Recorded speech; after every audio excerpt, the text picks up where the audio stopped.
Hello my dear student, today we will start our second unit for this term, lesson 1, and talk about heat conduction. Okay, what is meant by heat? Heat is a form of energy. Okay, so what's meant by this? Heat energy, it's a form of energy which transfers from higher temperature object to lower temperature object. Again, it's a form of energy which transfers from higher temperature object to lower temperature object and not in the other way. Okay? Okay. As an example here, if you hold pieces of ice in your hand, you will feel cold. Why? Why when we hold the piece of ice in our hand, we will feel cold? Because the heat transfer from what? From the hand to the ice or from the ice to the hand? Okay? Okay. First, if we want to know, we should think which one of them has higher temperature object, the ice or our hands. Okay, our hand has higher temperature, so the heat transfer from our hand to the lower temperature object, which is the pieces of ice. Another example, when we hold a hot cup of tea in your hand, you feel hot. Why? Again, think, holding a hot cup of tea in our hand, we feel hot. Which one of them has the higher temperature? The cup of tea, the hot cup of tea, or our hand? Of course, the hot cup of tea has the higher temperature, so the heat transfer from the higher temperature object, which is the cup of tea, to our hand, and it's the lower temperature object. Okay, what is meant by temperature? Okay, temperature, it's the degree of hotness or coldness of the body. Again, it's the degree of hotness or coldness of the body. When I say temperature, it doesn't mean hot. Okay, temperature means it's hot or cold. The temperature is the degree that tells me the hotness or coldness of the body or of the object. Okay? Okay. The measuring device or the device that used to measure the temperature, we use it all the time, and it's called thermometer.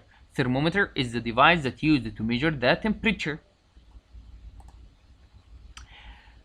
To show the ability of materials in conducting heat, first we need the glass container, metallic spoon, a plastic ruler, a clay, a wooden pencil, 3 buttons, and molten wax, boiled water.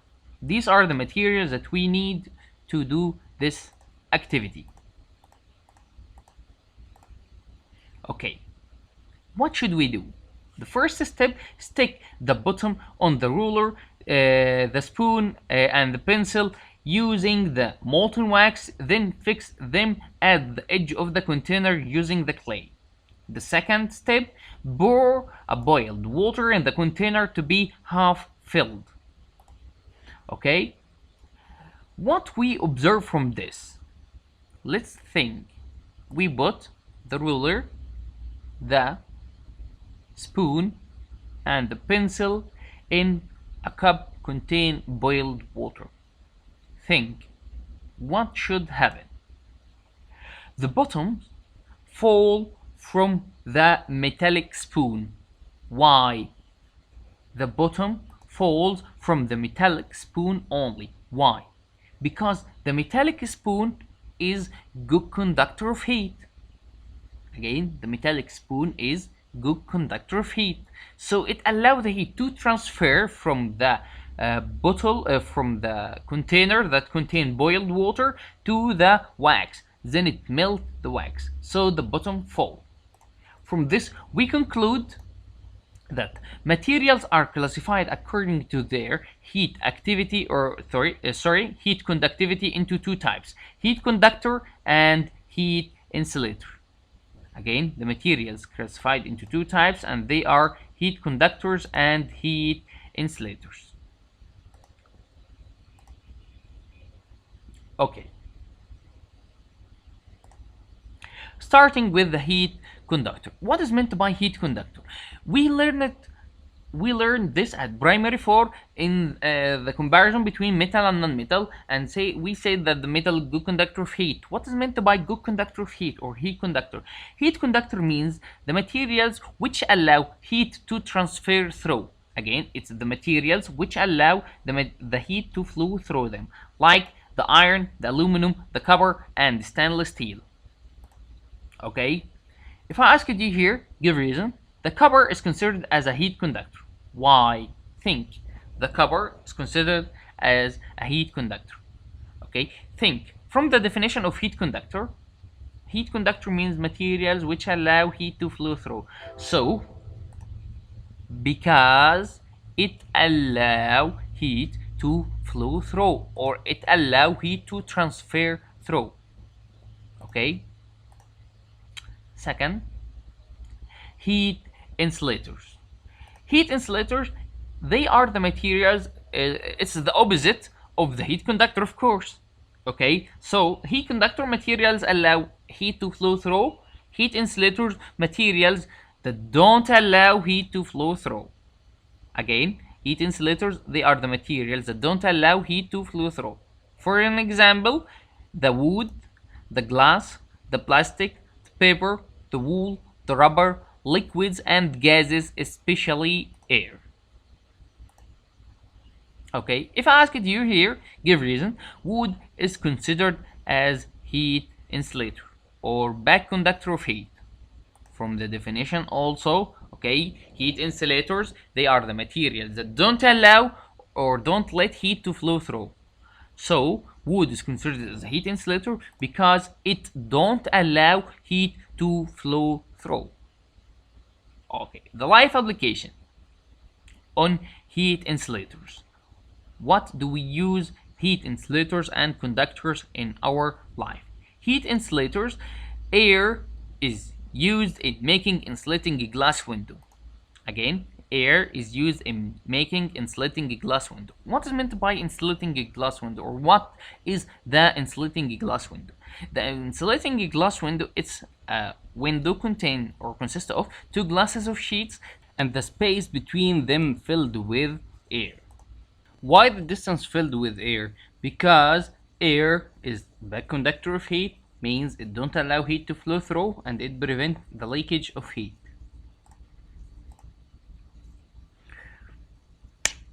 Heat conductor, the life application for heat conductors. First, leaving space between the railway bars. The railway bars made up of iron, and iron is a metal. When metals get heated, it expands. When the railway bars expand, if there is no spaces between them, they will twist. This twist will cause the train accident. So we leave space between the railway bars to avoid train accident. All metals are good conductor of heat, and metals are different in conducting heat, which means that some metals conduct heat faster than the others. Let's see this activity. To show that the materials are different in conducting heat, we need these tools. 2 metallic racks, 3 metallic rods like copper and aluminum and iron with the same length and thickness, and molten wax and office pins, flames and stopwatch. The first step, stick an office pin on the tip of each metallic rod by using the wax. Then put the 3 metallic rods on the 2 racks as shown in the figure, where the end that doesn't contain the office pin is exposed to the flame. Then we calculate the time taken for each office pin to fall down by using the stopwatch. We observe what? We observe that the pin fixed on the copper rod fall first, then the pin fixed on the aluminum rod, and at the end the pin fixed on the iron rod. From this we conclude that materials are good conductor of heat, but they differ in conducting heat, where copper conduct heat faster than aluminum and aluminum conduct heat faster than the iron. The usage of bad conductor of heat and good conductor of heat. Good conductor of heat like the aluminum, copper, and the stainless steel, are used in making cooking pots and kettle in houses and factories. While back conductor or insulators like plastic and wood are used to make the handle of cooking pots and kettles and electric iron. The heavy blanket, the woolen clothes are used in winter to keep the body warm. Why? Because they prevent the leakage of heat. The jacket or the heavy blanket, it only traps the heat between our body and the woolen clothes because they are bad conductor of heat or because they are heat insulator. They prevent the leakage of heat. So that's it for today. If you need anything, you can contact with me on my social web pages. Or you can scan my QR code to contact with me on my WhatsApp account. Thank you for watching. See you next time and goodbye.